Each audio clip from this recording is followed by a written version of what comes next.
Welcome to a Bonzoleum video. It's been a little bit. I gotta start making some more, but again, we have the COVID Omicron thing happening, so we're just, I don't have as much control over the studio as I otherwise might. But check this out. I got my shirt on here. I remember I did an interview with those guys, with Matt, with John. Drum Man 190. That's the name of the YouTube channel. So I was interviewed on there. And they also have this thing where you guess the drummer, and that was great. So I'm waiting for the fellas to call me back, John and Matthew, to see if we can schedule another guess the drummer. I'm pretty good at that stuff. So I hope everything is cool with everybody. Hopefully everybody had a good New Year's. So here we are in 2022. I was just remarking to George and Billy Harrington, my friend Ryan, who has Vintage Drummer here on YouTube, that I never thought 1990 would be 32 years ago. Let me say that again. 1990 is 32 years ago. I can't get a lot of younger fellas. They might be like, what are you talking about? I'm telling you. 1990 is like 20 minutes ago. Oh my God, 32 freaking years ago. Holy moly. In fact, I have footage of me. Did I ever publish that? Did I ever publish footage of me playing with, from, what is today? Today is, oh my God, wait a minute here. Today's Monday, January 3rd, 2022. I have video footage from January... What is the day? I think January 7th of 1990. Back in my drinking days, jamming with some dudes at a place called the Space Place. There was a place in Chicago called the Space Place, which was at the intersection, more or less, of Milwaukee meets Division meets Ashland. Okay, it was actually, it faced Ashland, and the fellas there, I can't remember his last name. His name was Matt, but I can't think of his last name. But he had he bought this building, or he owned, or rather, he rented this building. It had a couple floors of rental rooms. You pay by the month, or you could by the hour, or the day, or whatever. And it was really cool because there was a God, what was his name? Matt something. Nice guy. My friend Adam, I was in a band called Simian Hip Patrol with Adam DeWeese, Jason Seitz, and Jeff Alterio. We jammed the tunes pretty good. We did some recording on a 2-inch tape machine in 1991 up in Evanston, Studio Media or something. But he had an old like Pepsi machine that you put in 50 cents and you'd push the button and old styles came out. A can of beer was pretty freaking cool. God, anyway, so there's footage of me playing. And I'm playing with some buds, Adam DeWeese, Cammy Gong, and Bruce Jarrett was there, but two other guys too who jammed with this other guy who we didn't really know. So Bruce brought along a pretty nice camcorder. So there's footage of me playing. I'm playing, when I look back at this footage, I only brought my cymbals and my bass drum pedal and maybe my snare drum. My snare drum at the time, I think it was a 5x14 Supraphonic. And the drum kit I'm playing, the bass drum, and I remember this vaguely, I thought somebody had made like a mock-up of I didn't know, as of 1990, as of January 7th, if this is, of 1990, I had no idea that Ludwig made a Psych Red. I did not know about that, even though I'd probably seen a couple of catalogs. I blew right through it. The bass drum was a 14x22 Psychedelic Red, like not the original Psychedelic Red, but also not the bowling. It was like, seemed to be like an interim one. And I have that on in footage. In the footage, you actually can see that bass drum. And I remember I had my 19-inch Zildjian K. My hi-hats were my trusty 14-inch Peisty 505s. I'm telling you, if you want the gold standard in B8 alloy hi-hats, are Peisty 505 medium hats. 14 and 15. 13 probably too, although I've never really played a pair of 13. 14 and 15's Peisty 505 medium high. Remember, they're exactly like a giant beat. It's just that the lathing is pretty much 94% of the 2002 lathing versus the fine giant beat lathing. But the shape, the bells, everything. In fact, I have a 505 top here somewhere.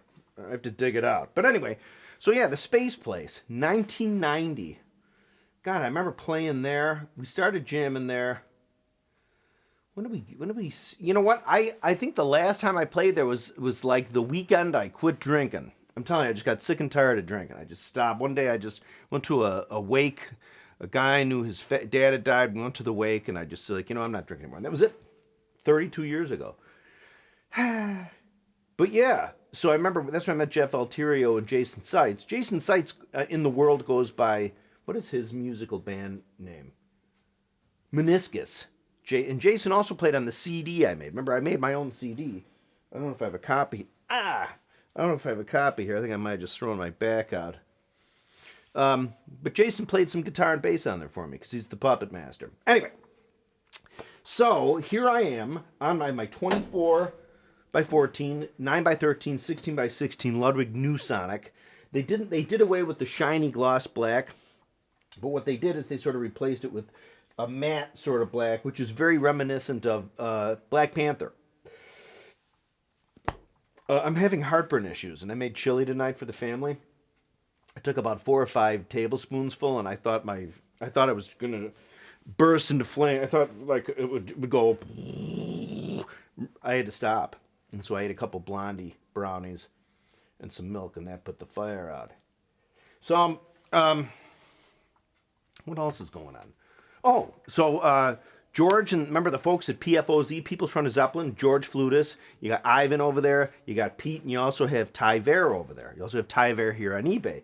I did a song for him very recently, right here on this very drum kit, which he is going to release soon. The video is pretty cool. We rock it out pretty well, though, so it should be pretty cool, so keep your eyes peeled for that.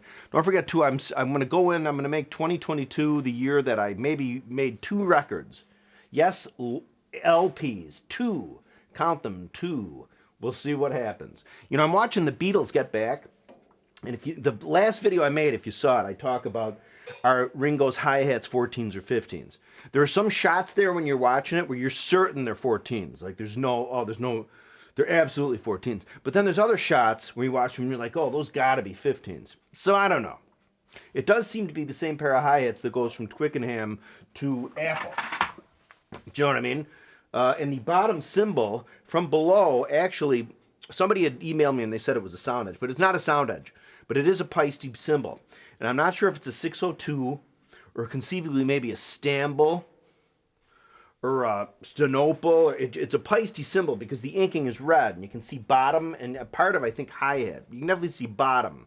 It's probably for all practical purposes, A602. But again, it could be a Ludwig Peisty, a Ludwig standard, because they use that same red inking too as well.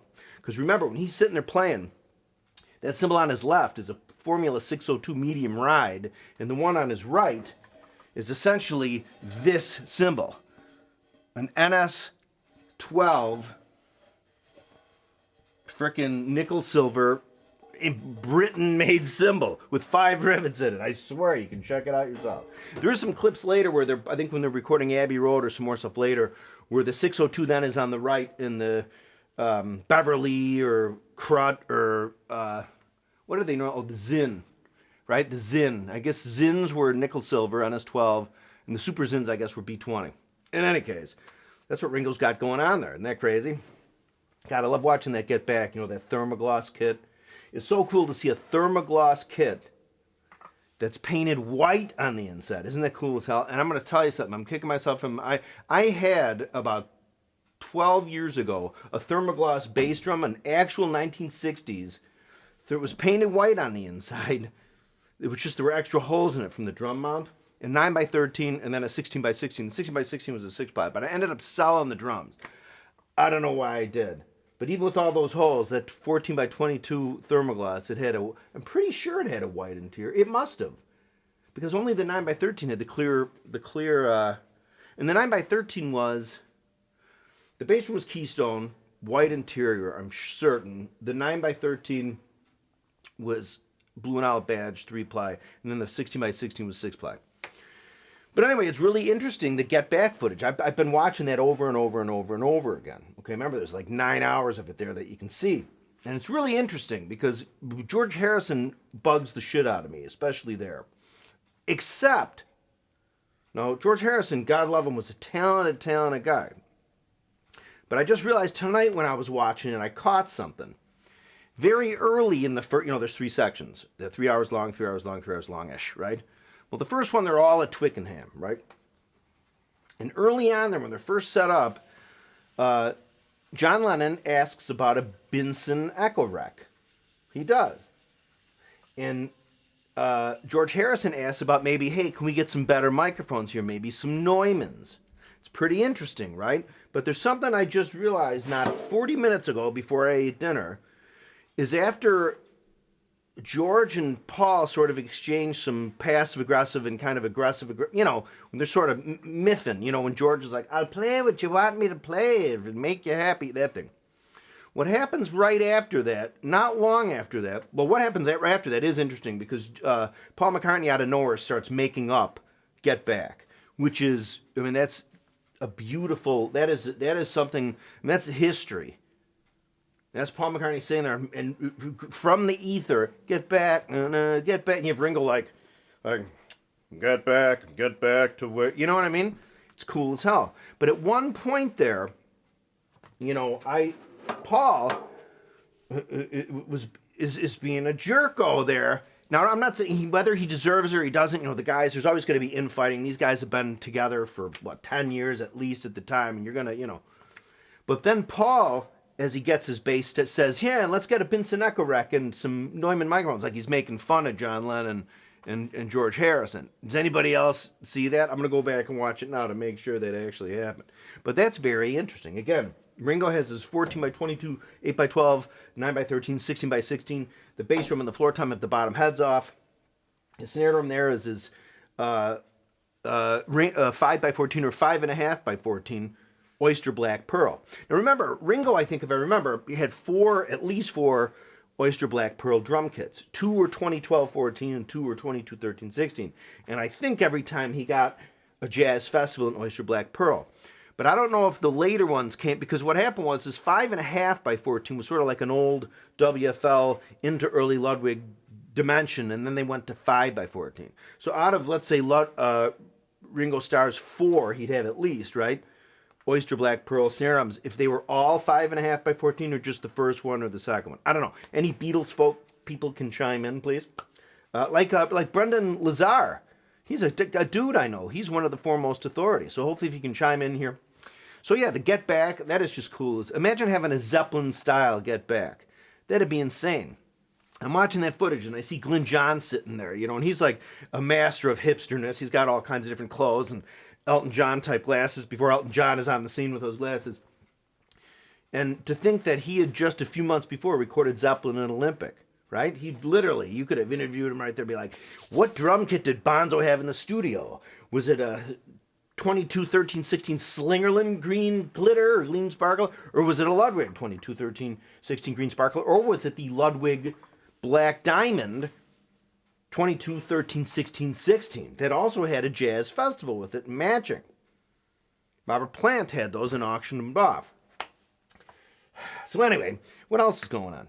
I'm regretting I sold my Formula 602 20-inch medium ride. I sold some stuff in a batch a few months ago. I just wanted to get some stuff out in it when I wish I hadn't sold it. So I'm going to have to score me one more of those. Remember, Peisty now with the 602s in the past year or so, they've expanded the line. They brought the mediums back. They brought heavies back. They brought mediums back, like straight up mediums. Remember, in Peistiberg, in Formula 602 and in 2002 and stuff, a medium is kind of a term for a crash ride. You'll hear people, they'll see a medium and be like, oh, it's a medium ride, or it's a medium crash. Well, it's a crash ride. So I have to score me one of those. Really, there's nothing, I got to tell you, the reissue Formula 602s at Peisty, when did they come out with the reissues? 2011. I think are better than the originals. Honest to God. At the 2011 drum show, whenever Peisty first brought them, they had a 20-inch medium ride there, and if I had the dough on me, I'd have bought that. That one was just beautiful. But anyway, they're making mediums now. They're making heavies. I also did contact Peisty at Brea just the other day because some of their verbiage on the new website they have, like they changed their website up maybe, I guess, a year ago now, but to me it's still pretty new. Some of the verbiage was sort of wrong, like the grammar and like what was written on the page. So I called and I corrected it for them. They were very nice. They were like, thank you, sir, and they fixed it. I'm going to go through the rest of the site, maybe check and see if there's any more. I talked to a very nice fellow there. What was his name? Was it Javier? Is that who I talked to? Super nice guy. If you get a chance, call the people at Peisty Brea. Tell them to bring back the 505s, and for the love of God, what the 602 series needs is a weight class between the thin crash model and the medium model. There should be something between there, like maybe a medium thin crash. Medium thin crash, right? I think so. Because you have the paper thin, which I don't think they're making now. Maybe they are. Remember when they first came out, they just had thin. I'm talking back in the 50s. They had thin, medium, and heavy. Then they came out with the thin crash model, a medium ride model, and a paper thin model, all at different times. So I really think they could have a model in Peisty 602ville, Formula 602ville, a medium thin crash, okay? Just get something beefier than a thin crash, but not quite as heavy as a medium. If you listen to the sound files not right now on Peisty about the Formula 602, the classics, the medium ride sounds better. If you hear even the way it crashes, it sounds better than the medium, all around to me. But it was interesting, when they first came out with the mediums, was it last year? Well, yeah, it's last year now because we just had January 1st come around. They actually described the medium as being heavier than the medium ride, but and then they switched that around. I don't know. If you get a chance, just check out the Peisty. The 602s truly are beautiful, and they are the most expensive on the Peisty line, the regular 602s. You know what I mean? And that goes for the modern essentials too. But I think the Formula 602 Classics and the Formula 602 Modern Essentials are more expensive than, let's say, the traditionals and the Dark Energy and the 2002s and everything else. Masters, you know what I'm saying? So, I hope everybody's doing well. I'm going to swap out this head here, which is a Remo, a Taiwan Remo, with this coated ambassador that I have. I'm just going to throw that baby on there. I'd probably do that in a video, although I'm not going to do it right now, though, because I can't really play right now, because my wife and daughter are home, and I don't want to disturb them. So, but anyway, here we are. So what do we got going on? I still have my Peisty Z... I still have my Zildjian Z-Max up here. I have 4 of these babies that I think I'm going to keep. I sold 2 of them off, but they're pretty damn nice, perfect 20-inch cymbals. Variety of sounds. So, like, you have this guy. You have this guy. Very close, right? And then this guy.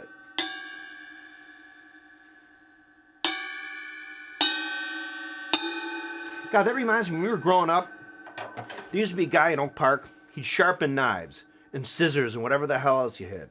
He had a big cart that looked like an oversized hot dog machine. He'd push it down the street. He was this older Italian guy. And you knew he was coming because you'd hear this.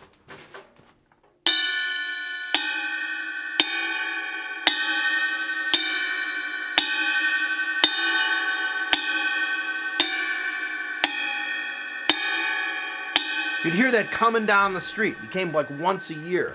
It was right out of The Godfather. It was pretty freaking cool. Anyone else, Oak Park, remember that? That fellow, the knife sharpener guy, would come down the street. We'd be freaking out in the yard and stuff, or wherever, and suddenly you'd hear that in the distance. Ding, ding, boom, ding. And it was crazy. So we'd run in and be like, hey, let's get some scissors. So, but anyway, so here we are in the studio. I've sold a lot of stuff off because I'm making room down here. I'm going to get a little more serious about making my videos, a little better production quality. I want to interview drummers. I have a lead on some drummers. I have a lead, honest to God. I'm dead serious. Check this out. I have a lead on Danny Seraphine. My insurance fella, his assistant, knows all the guys in Chicago. So I'm hoping to get this Seraphine later. I'm also trying to get... well, I said Matt Cameron. I know somebody that knows...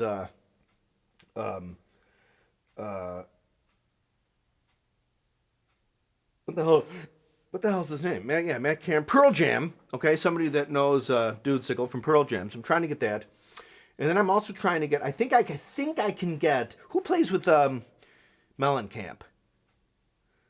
I can't think, I'm such a skull. My brain is fried. See, I'm not going to get the interview now because I can't think of the name off the top of my head. Kenny Aronoff, for the love of God. See, anything Kenny or anything that's remotely like my name, I get funky from. So Kenny Aronoff, I think I can get. Incredible drummer. He's been around the block. I have all kinds of, just the questions to ask him so we can get some pointers. Of course, it'd be wonderful to get Jason Bonham. If I can get that. I'd like to get Bill Burr. He's a drummer.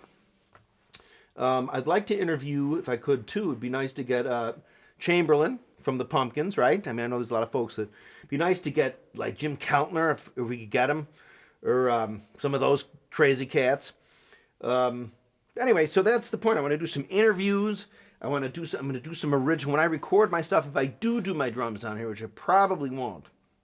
I don't really have the Class A preamps. I think I will see. But yeah, I want to do 2 records this year. 2022, I'll release 2 records. That's my goal. We'll see what happens. So one had better come pretty soon, because then the other... I'm serious, because I have greatest hits. I opened up with greatest hits. It's my first record. Terry Keating, greatest hits. I'm telling you, honest to God, if you have one of those Alexa thingies in your house, seriously, you can say to it, you can say, Alexa, play Terry Keating. And it'll say, playing songs by Terry Keating, and my album will come up. Shing! I'm dead serious. So, anyway, so that's it for now. I will make more videos. The Vare song's coming up. It's called Ships. I played it. I'm very proud of it. I think we did a nice jam on that. I'm at the tail end of what I'm selling on eBay. I just have some parts and stuff left. You know what I have? I have a stash of tension rods. I realize I have a ton of tension rods, but I don't really remember what they're for. I think at least 50% of them are 60s and 70s Ludwig. And you can tell Slingerland. I have some old Slingerland in there too, the smaller head. But I'd like to sell those. I'd like to, I think they're worth some dough. I mean, if they're worth something, I'd like to get some dough for them. So I think I'm going to sell all those off, because I don't need those anymore. Down here, I have my Ludwig Neusonics that I adore. See? I have a 2012-14 over there and a 22-12-16. If anybody has a shiny black 9x13 Ludwig Neusonic from the first batch that they did, the black, let me know. And I still have my giant beat top here. So a little bit of the cymbal taken off. And on the bottom, I have a 505 medium bottom. Remember, maybe it'd be nice if Pisces just did a quick reissue of the 505. Actually, you know what would be great if they did? If they reissued the original giant beats. Because the original giant beats are a different animal than the reissues from 2005. 2005, the giant beats, it's like they gave a 2002 shape cymbal the giant beat treatment. You know what I mean? It's just a fact. All right, so what else is going on? So yeah, you got to check out Drummer Man 190. This is John and Matt, okay? Here on eBay, on YouTube, they interviewed me. It was a great interview, nice guy. John and Matthew. DM 190, Drummer Man 190, okay? And again, my friend Ryan Jurovic at Vintage Drummer here on YouTube. Of course, we have George Flutis. That's a hair. At Bonhamology, okay? And we have PFOZ, which again, always, and of course, I have my Bonzoleum channel. So, anyway, my email address is bonzoleum@gmail.com. Anybody who's taken lessons from me, any students I had, what I'm going to do, I can't really give lessons here yet till the COVID thing kind of passes over, where my wife doesn't work from home anymore. Then I can do the lessons again. Just that her office is right above my office, okay? The drums are going to lose out. But I will contact you. I have some emails that we'll do a chit chat first before the lessons, and there won't be any charge for that. Anyway, so bonzoleum@gmail.com is if you have any drum questions about anything. Remember, I still do. Well, actually, you know what? I'm all out of my Ludwig 2As and my Ludwig 2Bs. I should say the Bonzoleum 2As and 2Bs that I based on the old Ludwig standard Ludwig 2A 2B. I changed them a teeny bit. But I'm out of those. I sold out. I have like 3 pair of the 2As left, but I'm going to keep those babies. And so that's it. And what else? So that's pretty much it. There was something else, though. Oh, I know what it is. Hang on. Time out. So one I finally bought one. Remember how I... All right, here, let me show you this. This is one of my favorite snare drums. Just the student model. You see, they still sell these. I think they're up to like $199 now. They call them maybe the rocker model or something. Great drum. That's my baby. That's one of my favorites. But what I did was, is I found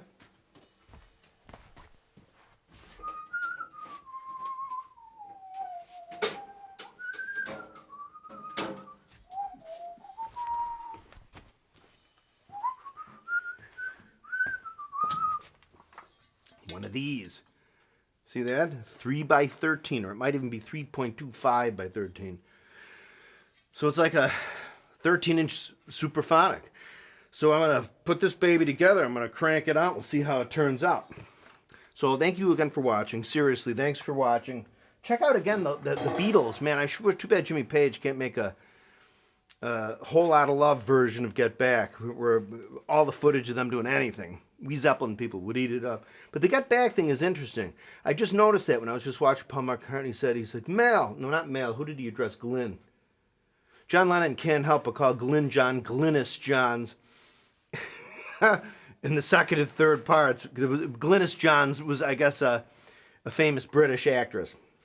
Anyway, but McCartney does say that. He said he repeats that they should get a Binson echo unit and some Neumann microphones. But I mean he's being kind of a jerk. I think. I don't know. But what can you do? It's just I didn't, because it is amazing watching that, how prolific McCartney is. I got to tell you, McCartney, incredible musician. One of the he just can crank out these tunes. I was never a huge McCartney guy after the Beatles. I don't like Wings and all this stuff, but in the Beatles, McCartney was great. And he sits there and you just watch him just crank these things out of the ether. It's pretty interesting. So anyway, more videos on the way. Some more Zeppelin-y stuff. Also, too, I'm gonna hit. What else was I gonna do? I have another Superphonic here. I'm gonna get together. So anyway, remember everybody's YouTube channel here, Drummerman 190. Okay. And you got the Buddhist biohackers. Can't forget those guys. They're here on YouTube. Buddhist biohackers. All right, so that's it. Hopefully I'll get another video out by Wednesday or Thursday. Happy New Year. Stay healthy and keep drumming. Thank you. Get this out of the way.